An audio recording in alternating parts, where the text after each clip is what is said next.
Hello बच्चों, let's read the question. A source X of unknown frequency produces 8 beats with a source of 250 Hz and 12 beats with a source of 270 Hz.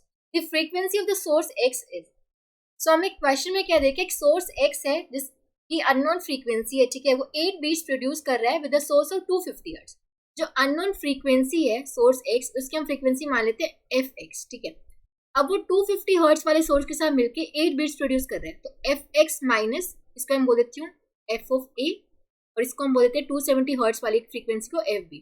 तो F X minus F A हमें 8 दे रखा है, या फिर हम लिख सकते हैं F A minus F X should be equals to 8, ठीक है.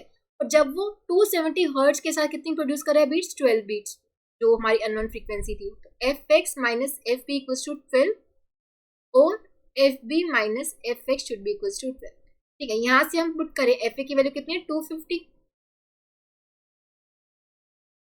ये आ जाएगा 258, और एफ ए की वैल्यू कितनी है 250, यहाँ पे पुट करें हम.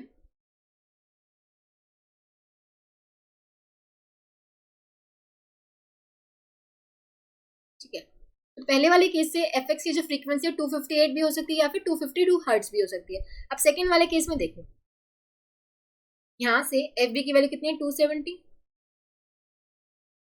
ये आ जाएगी हमारे पास 282 हर्ट्ज, ठीक है.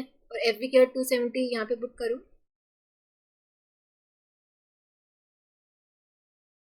ये आ जाएगी 258 हर्ट्ज.